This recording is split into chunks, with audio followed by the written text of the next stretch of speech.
बाबा साईं अस्सलाम वालेकुम। पींदे वींदे 10 रुपया ॾियो वञो। मोला ऐं मोला कंदो त बेड़ा ई पार हिन तुंहिंजा। फ़कीर ही वठ 10 रुपया। अल्लाह कंदो त तुंहिंजी दुआ क़बूल पवंदी। पर फ़कीर मूंखे हिकु ॿी दुआ कर जंहिंसां मुंहिंजी दिलि ख़ुशि थिए। बाबला साईं अल्लाह ऐं अल्लाह जो हबीब कंदो त 7 पुटनि जो पीउ थींदे ऐं 3 न्याणियूं बि ॼमंदई। मां थो चवां पैसो दौलत असुल तो वटां खुटंदी ई कोन, बेड़ा पार हूंदई। दुआ अथई फ़कीर फूके शाह जी छा यादि कंदे। फ़कीर अञा त मुंहिंजी शादी ई कीन थी आहे। 7 पुटनि जो पीउ कीअं थींदसि? पहिरीं तूं दुआ कर त मुंहिंजी शादी थिए। बाबल साईं ख़ुदा ऐं ख़ुदा जो हबीब कंदो त तोखे सुहिणी कुंवार मिलंदी। सदाईं पियो हुनखे ॾिसंदे ऐं पियो खिलंदे। हा फ़कीर हाणे कई थी कम वारी ॻाल्हि। हिन भेरे ज्वार तां मोटींदसि न तुंहिंजे लाइ वॾो करोड़ो खणी ईंदसि। बाबल साईं फ़कीर कुरड़े खे छा कंदो?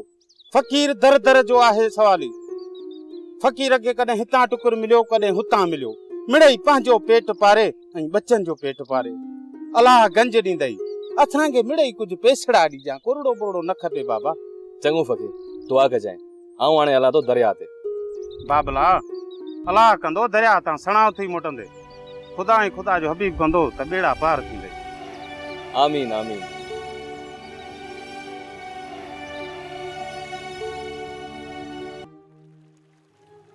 ये बाबा जी ख़बर आहे ही न अम्मा जी ख़बर थी।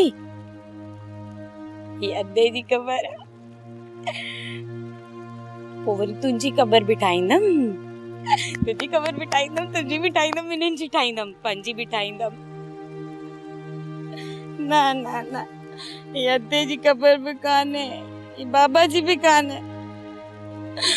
मुंहिंजी अम्मा बाबा खे त वॾो पाणी खणी वियो, लुड़ी विया पाणी में। सभु मरी वेंदा, सॼो ॻोठ मरी वेंदो, मां बि मरी वेंदमि, तूं बि मरी वेंदे, अम्मा बि मरी वई।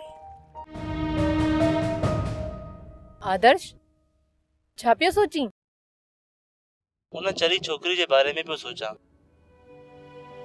अलाए वो छोकिरी केरु हुई ऐं अहिड़ियूं ॻाल्हियूं छो पई करे। आदर्श वो चरी छोकिरी हुई ऐं चरिया माण्हू अहिड़ियूं ई ॻाल्हियूं कंदा आहिनि।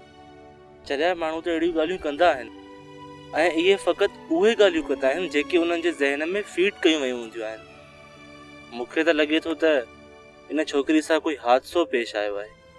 इहो त ॻोठ वारा ई ॿुधाए सघंदा, पर इहो सभु कुझु मालूम करे तव्हां छा कंदव?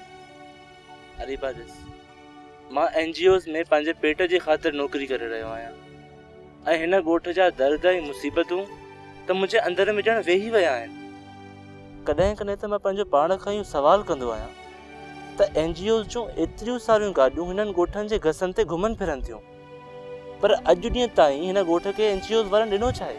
हाणे ड्रामा सीरियल पाणी ऐं प्रीत जा तमाम एपिसोड्स ॾिसो HD क्वालिटी में। विजिट करियो सिन TV HD ड्रामा।